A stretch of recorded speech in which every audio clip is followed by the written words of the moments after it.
Right. Let's get into this. We're going to take a journey, a real look past all the famous punchlines and the legendary impressions, Right. past the quick summaries you always hear, to really try and understand the complexity of Philip Edward Hartman. He was a figure whose talent, this chameleon-like ability, was so versatile, so reliably good that it often hid the disciplined, hardworking man behind all the comedy. That versatility is really the whole story, isn't it? Yeah. For so many people, Phil Hartman is just his incredible run on Saturday Night Live. Or the Simpsons. Or his voice work on The Simpsons, exactly. Mm. But that only covers, the peak of his fame? Barely a decade of his actual professional output. Right. So our goal in this conversation is to look at the full arc of his life. We're going to chart his path from, a Canadian graphic designer and writer who found fame late, who really struggled for acceptance, to becoming this comedic pillar, the one known internally as glue. And then, of course, the profound and unexpected tragedy that ended his life far, far too soon. And we'll also track the legacy that continues to be celebrated today. We're really going to cover things the average fan might not know to give you a truly comprehensive understanding of the man and his work. Absolutely. We need to go beyond the standard celebrity biography. The fascinating tension here is that duality. You have the dynamic, almost volatile chameleon who could be anyone on stage. And then you contrast that with the precise, methodical graphic artist, the man who, in private, was constantly seeking affection and stability. And that unexpected foundation, the graphic designer period, that's where we have to start. It really informs his entire disciplined approach to comedy later on. So let's begin there. We begin in Brantford, Ontario. Yeah. Phil Hartman, originally born Hartman with two N's. He was born on September 24th, 1948. And he came from a very large family. A very large family. He was the fourth of 8 children in a Catholic household. His father was in the business of selling building materials. That early family context is so important here because the source material gives us this really poignant insight into what drove him. What was that? He described his early years as a child, finding affection hard to earn. That difficulty, he said, led him to start seeking love and attention elsewhere. Wow. And if you just look at that one statement, it frames his entire trajectory, doesn't it? It really does. The need to perform, to seek that external validation through humor or art, it becomes the engine that drives this incredibly versatile performer. It connects absolutely directly to that idea of the adaptable, low-maintenance performer. If you learn early on that your value is in what you can provide. Or how well you fit in. Or how well you can adapt to different social or professional settings, that necessity just blossoms into your ultimate professional superpower. And he carried that with him, that foundational need for attention, when his family relocated to the U.S. when he was, 10 years old? 10 years old, yeah. And they didn't settle right away. They lived for a bit in Maine and Connecticut before eventually making their home on the West Coast. Which is where he attended Westchester High School. And even then, he was already developing that skill set of performance, earning the title of class clown. Of course. But the real surprise for anyone who mainly knows him as a star on NBC is where he dedicated his energy right after high school. It was a serious commitment to art school. His dedication to graphic arts was not a passing phase at all. It was a primary professional pursuit. He started studying art at Santa Monica City College. And there was a little detour, wasn't there? There was, which is interesting. He dropped out in 1969 for a brief sort of rock and roll adjacent adventure as a roadie with a rock band. It shows that adventurous, maybe a little unstable side of him. But he went back. He went back.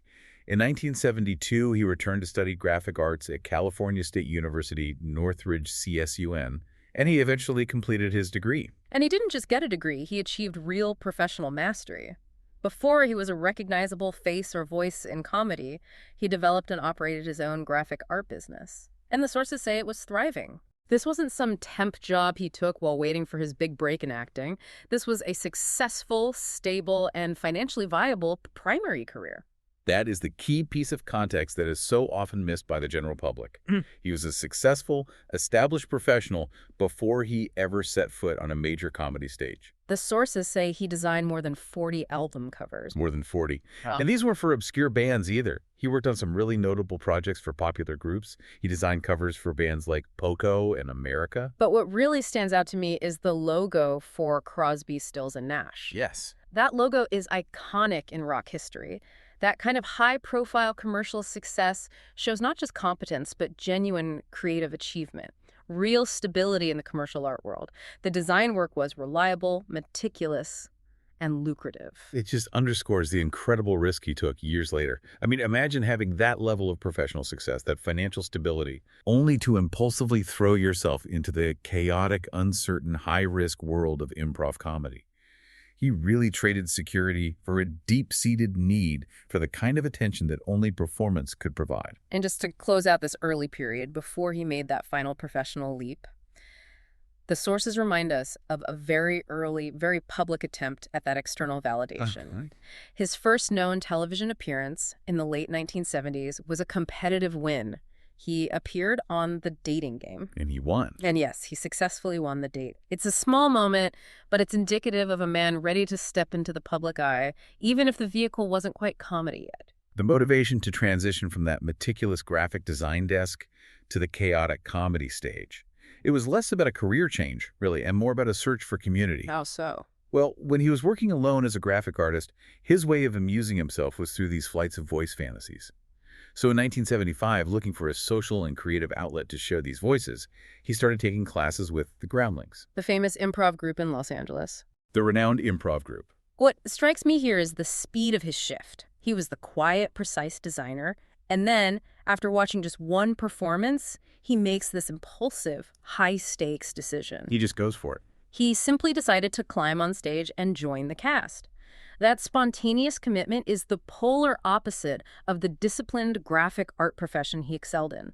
It shows this powerful, almost necessary pull toward performance. It's a telling contrast, isn't it? The quiet, methodical designer suddenly becoming the impulsive performer. By 1979, he had quickly established himself as one of the show's stars. And he found a way to merge his two worlds, right? He did, and it shows that duality again.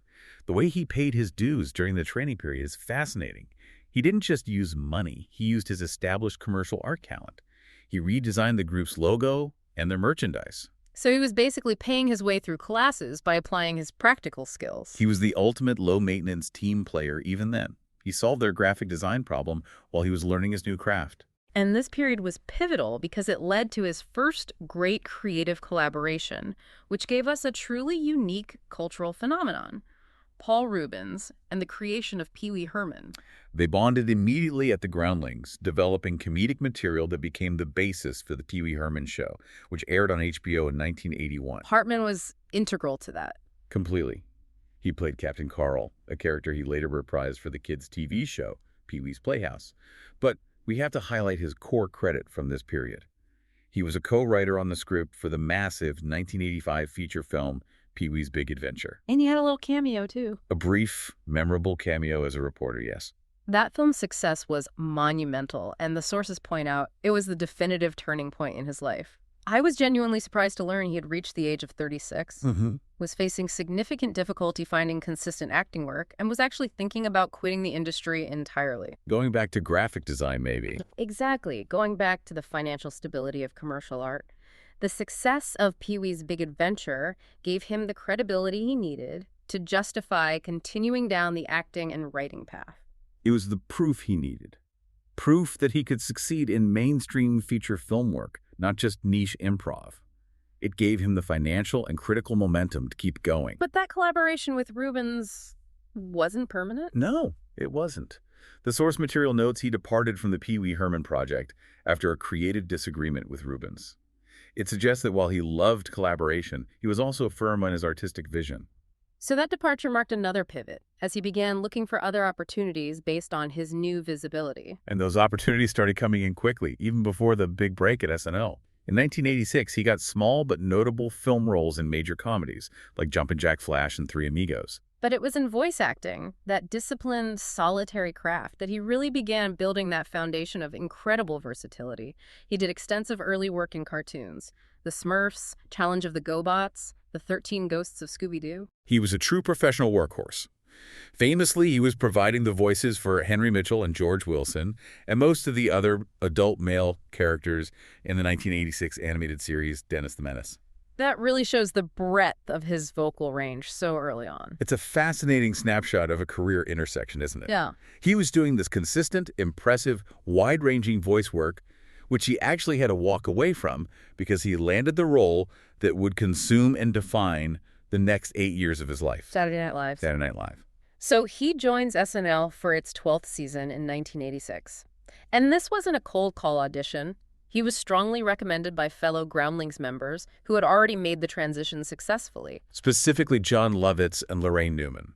They knew the stability and utility he offered. And we have to loop back to his career objective. When he joined SNL, he wasn't doing it just to be a famous comedian. No, he had a very specific goal. He told the Los Angeles Times his main motivation was to gain box office credibility so I can write movies for myself. So SNL was a means to an end. It was a strategic step toward fulfilling that ambition, which, as we know, started years earlier with Pee-wee's Big Adventure. He ended up staying for a remarkable 8 seasons, becoming the undisputed anchor of that era's cast. His sheer productivity was just legendary. He performed as over 70 different characters. We should spend a moment on his original creations because they showed his unique brand of sort of elevated absurdity. Like Eugene, the anal retentive chef. Exactly. The chef who was obsessively meticulous about every single detail in the kitchen. And, of course, the bizarrely plausible unfrozen caveman lawyer. Who used his status as a newly defrosted prehistoric man to argue his legal points. It was brilliant. Those original characters showcased his ability to commit completely to a ridiculous premise. But it was his impressions that really solidified his place in the cultural firmament. He embodied an astounding range of famous figures. Frank Sinatra, Ronald Reagan, Ed McMahon. Charlton Heston, Michael Caine. The list goes on. Yet for cultural impact, there is no question about his most iconic and defining figure, President Bill Clinton. That impression is consistently cited as his absolute best. And what's fascinating is that it wasn't based on trying to physically replicate him, but on this deeply technical, almost surgical observation. The sources detailed the specific vocal choices he made. Yeah, he copied the president's post-nasal drip and that distinct, slight scratchiness in his voice. He turned those seemingly mundane details into a signature vocal tick. And this attention to technical detail extended to his physical choices. He captured Clinton's open, sort of less intimidating hand gestures, which made the impression feel relaxed and inviting, even while the character was behaving poorly. And what's truly surprising, a detail that reveals his commitment to character over cheap laughs, is his decision about makeup. Right. The nose. He opted against using a larger prosthetic nose, which would have been the easy visual gimmick. The easy laugh. Instead, he relied on a wig, dyed his eyebrows brighter, and used subtle makeup techniques to just highlight his own features. It shows a deep commitment to finding the character truthfully, not through cartoonish exaggeration. That's a huge point. Yeah. He chose not to rely on the easy visual gag. Yeah. He put the work in to make the audience believe the performance, not just recognize the costume. And that dedication to accuracy eventually led to that famous interaction with the president himself. When they met in 1993, Hartman, in his typical self-effacing way, apologized. He said, "I guess I owe you a few apologies." He even admitted later he sometimes felt a twinge of guilt about portraying the leader of the free world as a perpetual fast food chomping everyman. And President Clinton, famously demonstrating his own sense of humor, sent Hartman a signed photo with that brilliant message. "You're not the president, but you play one on TV, and you're okay, mostly." Which was a playful reference to a popular Vicks cough syrup ad at the time. It perfectly encapsulated the fact that Hartman's portrayal had completely integrated itself into the political conversation of the era. And that portrayal was best showcased in what is arguably his most celebrated political sketch, the McDonald's sketch. Oh, a perfect example of how he could use a character impression to deliver cutting, high-concept political commentary. So in that sketch, the newly elected President Clinton visits a McDonald's. But he's not just ordering food. He is actively and literally eating food off the trays of other customers. Stealing their French fries, finishing their half-eaten burgers. All while trying to explain his complex economic policies and defending the military intervention known as Operation Restore Hope in Somalia. It was a brilliant metaphor. It turned a mundane, relatable setting into a platform for commentary on political compromise and presidential entitlement. It was high-level intellectual comedy that really defined the show's quality during that period. It's clear his value went far beyond just hitting his marks and delivering jokes. He was the foundation. Which brings us to his famous SNL nickname, Glue. Glue. The sources cite conflicting origins, attributing it either to Jan Hooks or Adam Sandler. But the origin is less important than the meaning. Absolutely. The meaning resonated so deeply because he was essential. Lorne Michaels, the show's creator, was the one who publicly defined the name. He said Hartman was the one who kind of held the show together. Mm-hmm. Michaels praised his nature as being very low maintenance and always prepared, noting his rare ability to seamlessly transition and do 5 or 6 parts in a show where you're playing support or you're doing remarkable character work. He was the reliable utility player who fixed problems before anyone else even noticed them. That distinction between internal appreciation and external recognition is really interesting.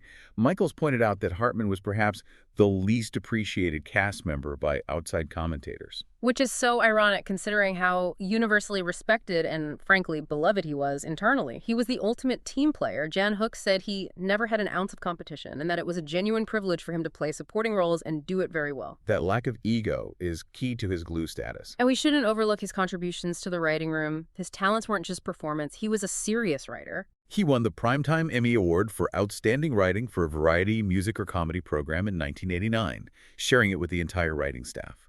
He was also nominated individually for Outstanding Individual Performance in 1994, showing the breadth of his contribution. Despite all that success and his indispensability, he chose to leave in 1994 after 8 seasons. And that decision was based on several pressures. First, the cast turnover was immense. By 1993, almost everyone from his original cohort, John Lovitz, Jan Hooks, Dana Carvey, they'd all moved on.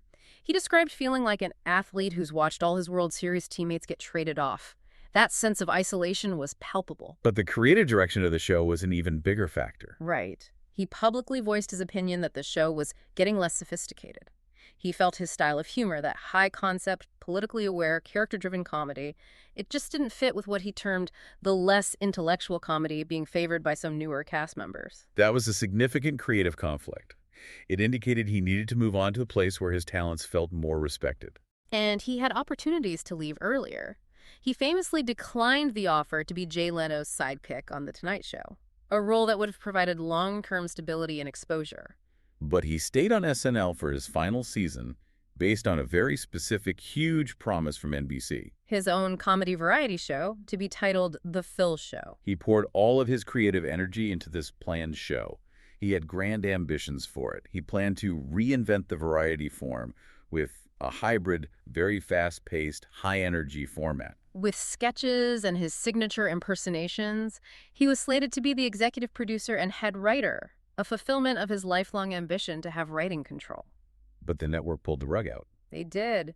Despite the commitment and the talent involved, NBC canceled the series before production even began, saying that variety shows were just too unpopular. Ironically, Hartman later admitted that in hindsight, he was glad it failed. He said he would have been sweating blood each week trying to make it work. The final transition he made was out of that grinding pressure of New York and back to the West Coast, seeking a more consistent schedule. The move back west immediately led to the next defining stage of his career, network sitcom stability. In 1995, he took the starring role in NewsRadio. As the self-centered, devious, and perpetually self-aggrandizing radio news anchor, Bill McNeil. He signed on because he loved the writing and the strong ensemble cast dynamic. He joked about his process for developing Bill McNeil, claiming he based the character on himself, but only after surgically removing any ethics in character. A perfect setup for the kind of morally flexible character he excelled at. Yeah, and his rising star power was reflected in his earnings.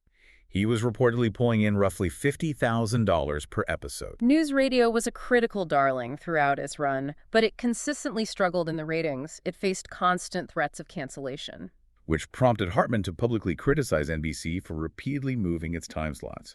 He believed it undermined the show's ability to build an audience. Although he later regretted those comments, saying it was just a sitcom, for crying out loud, not brain surgery, his dedication to the show's quality was clear. And critics recognized his mastery in the role.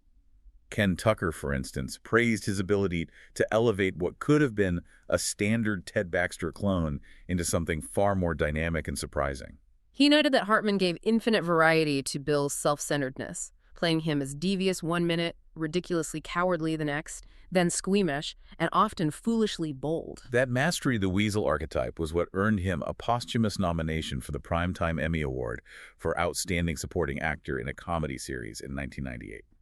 And while he was achieving this on-screen acclaim with NewsRadio, he was simultaneously building an even more enduring legacy in the world of animation. He appeared in 52 episodes of The Simpsons, providing voices for numerous memorable characters.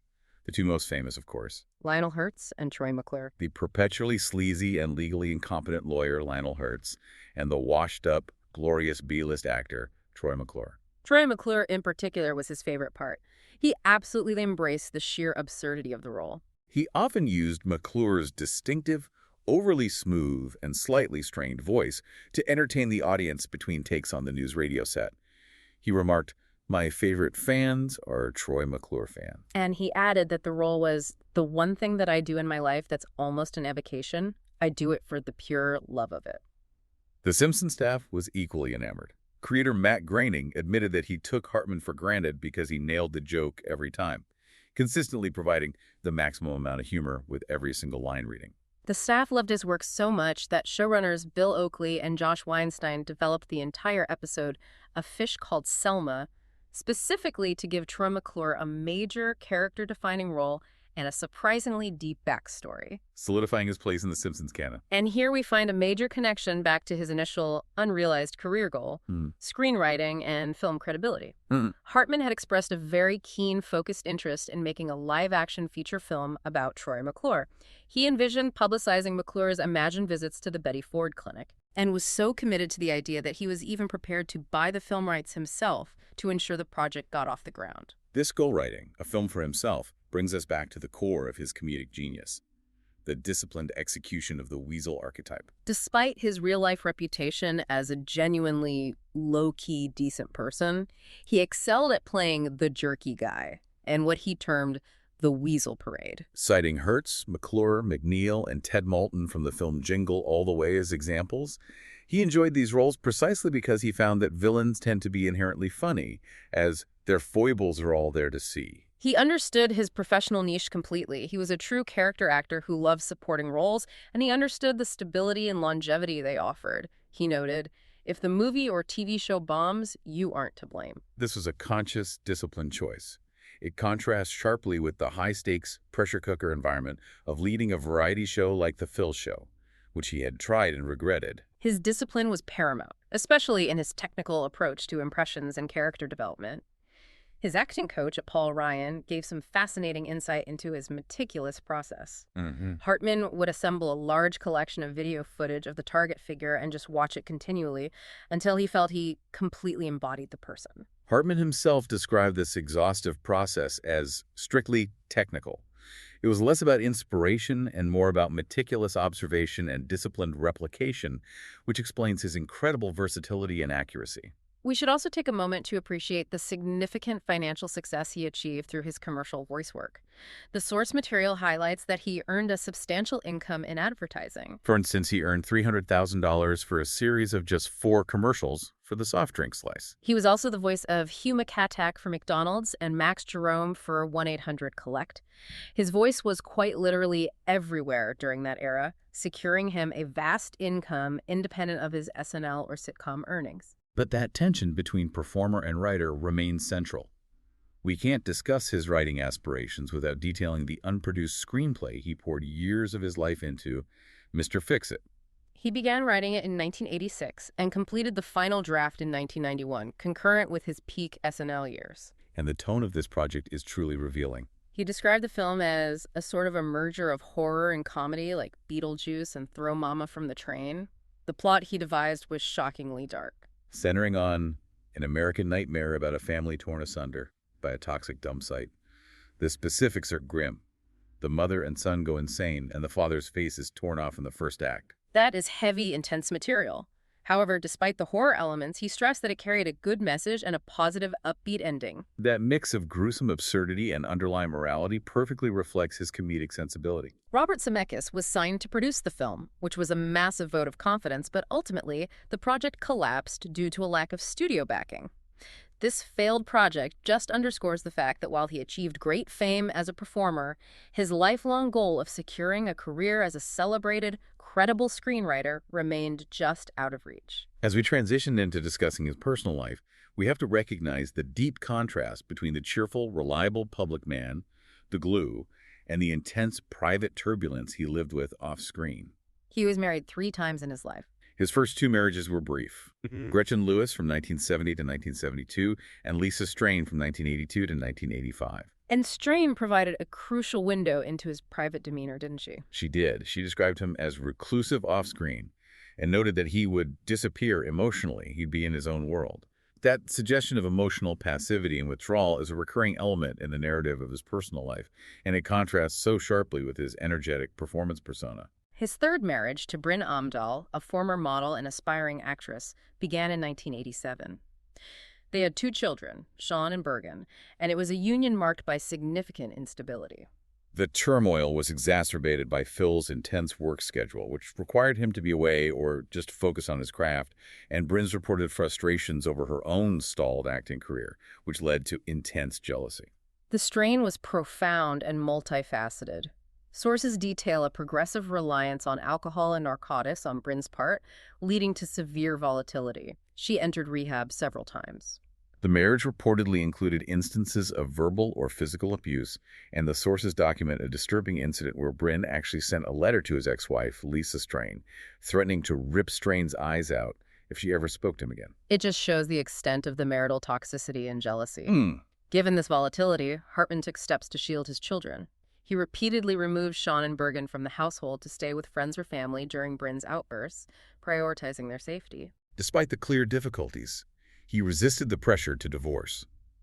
His friend, the comedian Joe Rogan, stated that he encouraged Hartman to divorce Bryn 5 times, but Hartman consistently refused. He loved his kids and didn't want to leave. He was trying desperately to maintain the image and structure of a family unit.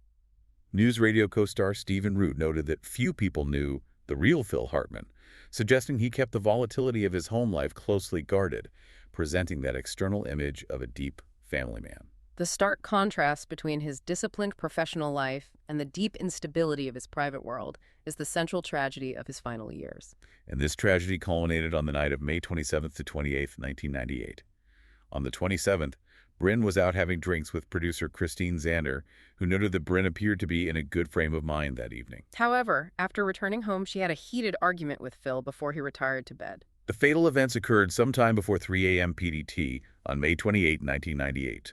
While Hartman slept, Bryn fatally shot him 3 times with a .38 caliber Smith & Wesson revolver. The sources detail the precise, horrifying nature of the shooting. Once between the eyes, once in the throat, and once in the upper chest. It was later determined that Bryn was taking the antidepressant Zoloft, had been drinking alcohol, and had recently used cocaine at the time of the incident. Following the shooting, in the hours before dawn, Bryn drove to the home of a friend, Ron Douglas, and confessed. Douglas initially did not believe her, given the calm demeanor Phil always maintained. They returned to the house in separate cars, and upon seeing Hartman's body, Douglas immediately called 911 at 6:20 a.m. When the Los Angeles Police Department arrived, they escorted Douglas and the 2 young children from the premises. Bryn had locked herself in the master bedroom and subsequently took her own life with a different weapon, a .38 caliber Charter Arms undercover revolver. The LAPD officially concluded that the deaths were caused by domestic discord. The aftermath of the tragedy involved legal complications. Bryn's brother, Gregory Amdahl, filed a wrongful death lawsuit in 1999 against both Pfizer, the Zoloft manufacturer, and her psychiatrist, Arthur Sorosky, who had provided samples of the antidepressant. Pfizer later settled the lawsuit without admitting any wrongdoing, but the legal action highlighted the complex substance-related factors that contributed to that night's events. The tragedy also spilled into painful public feuds within the comedy community. His friend and former SNL colleague Jon Lovitz publicly accused NewsRadio co-star Andy Dick of having reintroduced Bryn to cocaine, leading to a relapse. While Lovitz later retracted the claim that Dick was directly responsible for the murder, the hostility continued, including an incident where Lovitz claimed Dick had subsequently threatened him with, quote, the Phil Hartman hex. Regarding Phil's final wishes, his estate, valued at $1.23 million, provided funds to his children, Sean and Bergen, to be inherited over several years after they turned 25. The children were subsequently raised in relative privacy by Bryn's sister and brother-in-law. In a final symbolic closure to the turbulence, both bodies were cremated and their ashes were scattered together over Santa Catalina Island's Emerald Bay. The news of his murder and her suicide sent immense shockwaves throughout Hollywood and the comedy world. Dan Sneerson of Entertainment Weekly captured the prevailing sentiment perfectly. He wrote that Hartman was the last person you'd expect to read about in lurid headlines, describing him as a decidedly regular guy, beloved by everyone he worked with. The industry response was immediate and profound. NBC executive Don Ohlmeyer praised his tremendous gift. Director Joe Dante called him a dream to work with, and Matt Groening simply called him a master. The collective grief led to immediate professional halts. Rehearsals for The Simpsons and that night's performance by the Groundlings were both canceled the day the news broke. The handling of his professional projects, which were still very much active, posed a massive creative and emotional challenge for both the NewsRadio and Simpsons staff. For NewsRadio, they addressed the death directly in the Season 5 premiere, Bill Moves On. The character Bill McNeil dies off-screen of a heart attack, and the cast spends the episode reminiscing about his absurd and self-centered life. And his friend, John Lovitz, joined the show in the subsequent episode, essentially taking over that essential utility player role. The Simpsons staff made a defining choice that solidified his lasting legacy in animation. They did. Rather than attempting to find a voice actor substitute, they made the rare and profound decision to permanently retire his recurring characters, Lionel Hurts and Troy McClure, stating that his contributions were simply irreplaceable. His final appearance in the 10th season episode, Bart the Mother, was dedicated to him, as was his final theatrically released film, the family comedy Small Soldiers. But the most compelling little-known detail about his unfinished work relates to Futurama, Matt Groening's second animated series, which was just beginning production. He was preparing to voice the character Zap Brannigan, a role that was specifically written for him with his vocal style and comedic timing firmly in mind. This detail just reinforces his professional discipline right up to the end. Even though the part was designed for him by his friend Groening, Hartman, being the ultimate professional, still insisted on auditioning about a week before his death. Groening recounted that Hartman blew us away with his performances. After the tragedy, when Billy West took over the role, West consciously adjusted Zap's voice to better match Hartman's intended portrayal. So Zap Brannigan carried a piece of the original artist's vision. His memory continued to be honored years after his passing, often led by his family. In 2002, Laugh.com, in partnership with his brother, John Hartman, published the album Flat TV. A fascinating collection of comedy sketches Phil had recorded back in the 1970s that had just been kept in storage. John stated publicly that he was dedicated to fulfilling his dreams by sharing these early works. And that Flat TV project received renewed, surprising interest in 2013 when it was optioned for an animated adaptation. This development stemmed from a remarkable chain of events involving a correspondence between his brother Paul and a fan who had received a handwritten letter from Phil himself back in 1997. It speaks to the ongoing grassroots interest in his lost work. And finally, the formal, long-overdue accolades began to arrive. A successful fan campaign, actively endorsed by his brother Paul, resulted in his induction into Canada's Walk of Fame in 2012. Where he was also given the Cineplex Legends Award. 2 years later, in 2014, he was awarded a star on the Hollywood Walk of Fame, solidifying his stature in both countries. These honors confirmed his standing among the true greats of comedy. In 2012, the Canadian Comedy Awards established the Phil Hartman Award, given annually to an individual who helps to better the Canadian comedy community. And even years after his death, his ranking among SNL stars remains incredibly high. Rolling Stone ranked him the 7th greatest cast member in 2015, and Maxim named him the top SNL performer of all time. A testament to the essential, stabilizing quality he brought to every single performance. We've charted a truly remarkable and complex course today. The meticulously disciplined graphic designer from Canada, who sought attention as the class clown, found his voice as Captain Carl, became the essential glue of SNL, and created a legendary weasel parade of characters for animation and sitcoms. He leaves behind a body of work that was equally adored by the public and profoundly respected by his peers for its technical discipline and flawless execution. It's clear that Phil Hartman was a deeply disciplined, methodically prepared artist who dedicated a significant portion of his life attempting to gain box office credibility so he could transition into his desired writing career. This was exemplified by his darkly ambitious Mr. Fix-It screenplay and his proposed live-action Troy McClure film. However, his performance talent was so reliable, so essential, and so stabilizing to every single production he touched, whether it was SNL, NewsRadio, or The Simpsons, that he was constantly pulled into supporting roles. which, ironically, is where he achieved his greatest mastery and enduring legacy. This leaves us with a final question for you to consider. If Hartman had achieved his dream of becoming a major film screenwriter, successfully launching Mr. Fix-It or the live-action Troy McClure film, would the world have gained a few brilliant screenplays but lost the essential, irreplaceable stabilizing presence, the glue, that defined and elevated the entire comedic landscape of his era? Thanks for listening.